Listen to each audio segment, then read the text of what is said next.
Yeah, I remember telling my business partner, how can all these coffee shops open all the time? Like, it's ridiculous. And he looked at me and was like, we opened a gym when there are 100 other gyms in the city.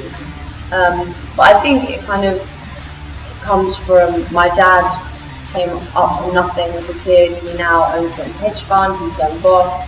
So I think I wasn't really sure when I was growing up what I wanted to do. However, I knew I always wanted to do my own thing, be my own boss.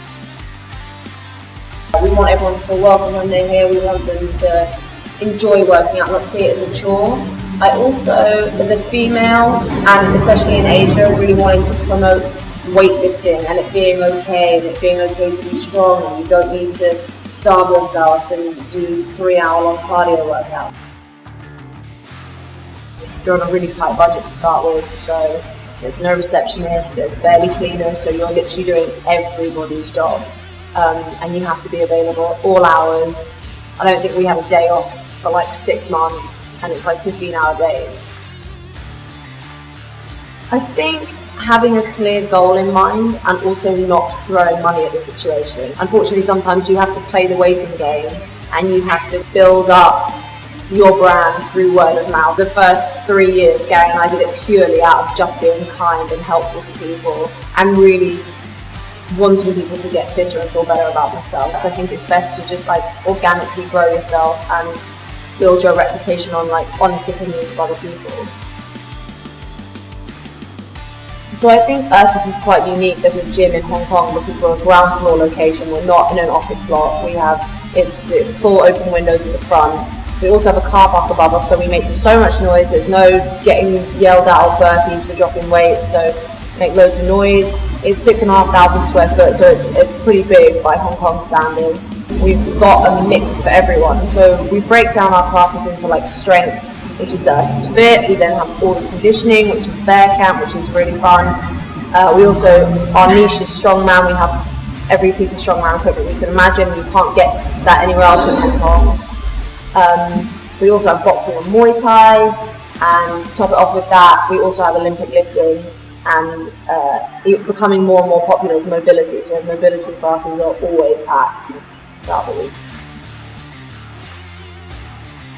Whereas bear camp is more like a HIIT conditioning class where we'll put some functional movements in there, some strongman movements like tire flipping, hammer swings, rope pulling, things like that, combined with like nasty machines like the assault bikes, the ski ergs, things like that to really, really mess you up.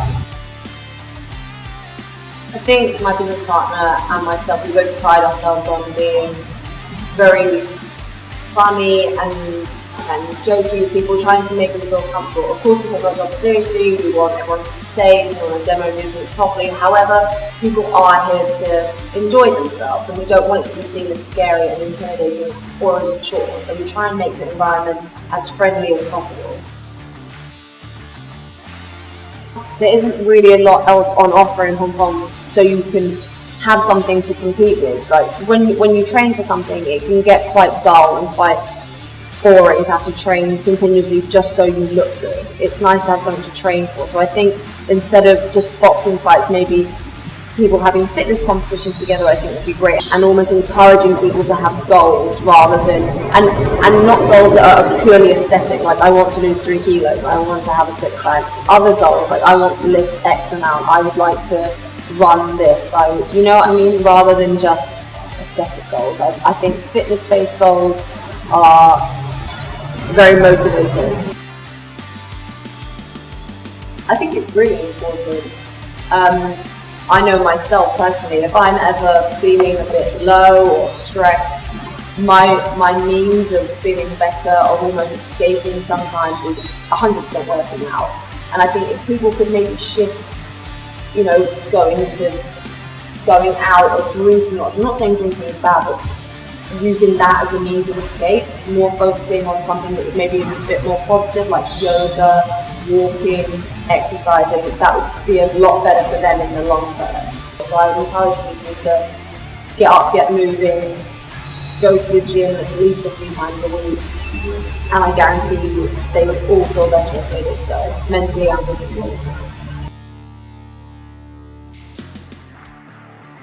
So if you are looking to switch up your career completely and make a change, I do think sometimes you just have to be brave and do it. If you're not happy, what's the point in having loads of money if you're not happy? If you don't like your job, then you should probably do something about it. But the best way I think to learn is through experience. I think do a course and ask for an internship at a gym and learn off the people who know what they're talking about and just be brave.